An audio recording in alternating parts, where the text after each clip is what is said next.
Hey everybody, and welcome to my top 10 new to me board games of 2024. So these are games that I played for the first time in 2024 that were not 2024 releases. Now at the end of this video I will be doing a combined list of these games mixed with the 2024 releases, so you'll get a definitive top 10 games that I played in 2024, but the main list will be games that were not 2024 releases that I played for the first time this year. But before I get started on the list, I want to give a shout out to the show's sponsor, KIENDA.co.uk, who are my go-to online retailer, and if you use the link in the show notes or the QR code, then you can get 5% off your first order. Additionally, be sure to check out my first game, THALAMUS, a compact abstract strategy game that will be released in 2025, so keep an eye out for that one. But let's get started on the list. At number 10 I have Caper Europe. This is a two-player only tug-of-war style game where you are building up this crew of thieves and trying to tackle these different buildings and make it out with the loot, essentially.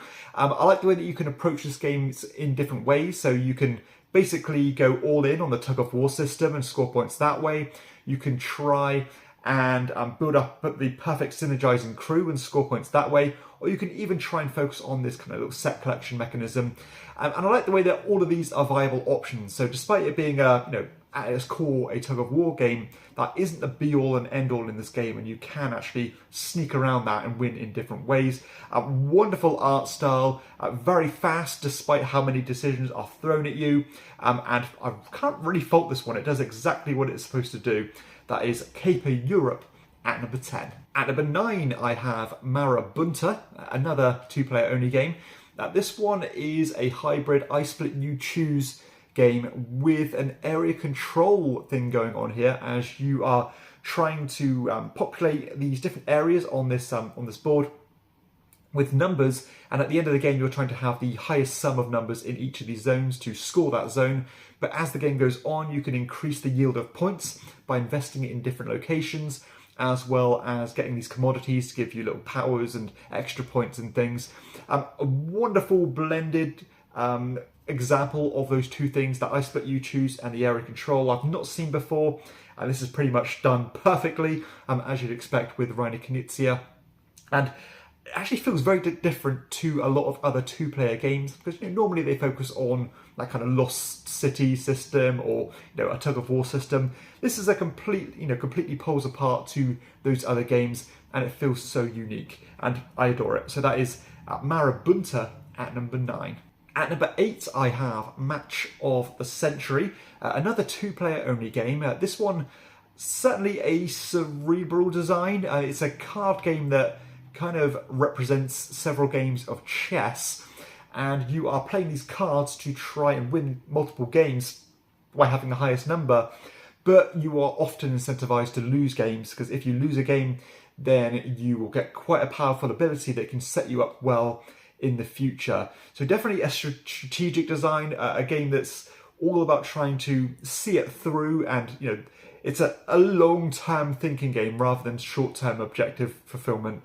And I really like that different approach and feel of the game. I also love this kind of exhaustion track where if you are keeping your mental faculties strong, then you're going to set yourself up much better for future games by having more pawns to play with, and also having kind of more advantages in terms of the tug-of-war system and other things. So quite a lot going on here, but I think the card play is genius, and it feels so unique to other games out there. So that is Match of the Century at number 8. At number 7 I have Karanga, another two-player only game. So this wasn't actually deliberate, but it turned out that I played a lot of great two-player games in 2024. Karanga, speaking of chess, this one is kind of a chess adjacent game. Instead of having different pawn types, your pawn moves dependent on which space it is on. So the board is a bunch of these different colours, and for example, if you're stood on a yellow space, then you can move diagonally. If you're stood on a red space, then you can move in straight lines, and so on. So the board state is extremely dynamic, and with each move, your option changes dramatically. I love the simple winning system here where, instead of trying to checkmate your opponent, you're simply trying to get 2 of your pawns behind your enemy's lines. Very thinky, it can be a little bit AP prone, but generally speaking, you are talking 15 minutes for a game here. And I think this game strikes that perfect balance of what I want from an abstract strategy game, where it still has those tough decisions, it still has those real kind of transparent moments in gameplay, but your options aren't overwhelming because you have to act tactically on what you're working on right now, but with a thread of strategy as well, because you can't plan several turns ahead because the options are so interchangeable and variable. But wonderful game. That is Karanga at number 7. At number 6, I have The Lost Code. Now, this has quickly become my favourite deduction game. In this one, you are trying to work out the value of these different kind of slabs that are facing away from you, the total value of those. And of course, as the game goes on, more information is going to become available, which is going to narrow your options down. But I love the core system here where you're simply rolling dice, which will show you what you're trying to add up. And once you've done your working out behind the scenes, you're using these dials in order to try and find a parameter of these different numbers. And kind of the wider you are in your options, then you're going to get fewer points. Whereas if you're kind of if you guess exactly correctly by taking an ambitious guess, then you will score a lot more points. And I love how the game flows. I like the cleverness of the deduction here. I like the way that it isn't so, concrete in how accurate you need to be. If you are a little bit confident, then you can go for a slightly narrower disc, or if you have no clue, then you can go for a really wide disc, but maybe still have a chance of scoring a point or two. Love this one. That is The Lost Code at number 6. At number 5, we're going to start on the Euros with Gold West, a game that I've been hunting down for a very long time. Definitely a streamlined Euro, as you are trying to build up your little settlements on this board, collecting resources. And I like the way that you have to plan carefully in this game, because whenever you gain resources, you populate your little player board here, and you can actually delay yourself getting these resources and take some additional points, or you can make sure that you get them next turn essentially. But each round you need to be making sure that you are churning out resources, or you will suffer some negative points. And it's just a really cool use of some unique mechanisms, especially that resource system. I like the way that there are interchangeable objectives each game. And it's just a really nice, well-polished Euro of that medium weighting that I think so many different people can enjoy. Not overwhelming, but it still offers some tough decisions. And again, I love that planning aspect when it comes to the resources. So that is Gold West at number 5. At number 4, I have Carson City, another game I've been waiting a very long time to play. This one is kind of a hybrid between it's basically a Euro, but with some Ameritrashy mechanisms, just putting the cherry on top of the game. And I think that blend comes so well in this kind of Wild West theme. In this one, it is a worker placement game, but it definitely feels distinct to other worker placement games out there, where you are building up this big town, it's Carson City, by building houses and banks and pharmacies and schools and churches, all of which score points and generate money in different ways. But I suppose the main focus on this game, or the main the USP on this game, is the fact that you can compete over worker placement spots and share spots with somebody else. And when it comes to activating that spot, then you will have a duel by rolling dice, firing at each other, and whoever wins the duel will win that particular action. But it doesn't feel so swingy as it might sound, because you actually get to take that worker back and have it next time if you lose, and it'll also improve your strength in future duels. So some really nice catch-up mechanisms here. And I love the spanning nature of as that town building up, placing your mines next to the mountains, placing your shops in the most populated areas and so on. It all just logically works. And I even like the way that you can sneak your little cowboys in to steal other players' money by holding up their best locations. So much fun, so much variety, and just a fantastic Euro. That is Carson City at number 4. At number 3, we're back with the two-player games with patterns. This is the second of the mandala style games. This one, despite feeling similar to the original mandala in terms of its scoring system, it is more of a traditional abstract strategy game. In this one, you are trying to flip over and move these tiles on this map, trying to create groups of the same color. But the first group that you establish is only worth 1 point per token. The second group is 2 points per token. The third group 3 points per token, and so on. The board is kind of in a constant state of flux as you and your opponent are grabbing the same tiles, and it starts to really put a stranglehold on you as you can't take the moves that you want to. And it's so clever. In fact, it's a genius design. I did play it a lot at the beginning of the year. I went through a bit of a lull not playing it and maybe starting to look at it in not as favourable as I did. But recently I revisited this one. I thought, by God, is this a genius design? It is just a perfect example of a two-player abstract strategy game that, with a modern twist in terms of its scoring conditions. So still one of my favourite scoring conditions, that is. And it works so well, and used multiple times now for different effects. That is Patterns at number 3.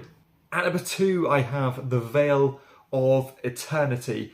What a wonderful little tableau builder as you're building up this little arsenal of these fantasy creatures, all of which have their own abilities and can generate points and synergies in different ways. I love the way that you have 2 choices on your turn, or these 2 kind of selections of these animals on your turn.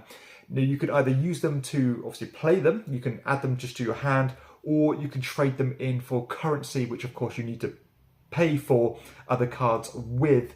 But you can't do everything. So sometimes you might have a bunch of great creatures out there, but you need to sacrifice some in order to play the other ones, which means that there's lots of variability here.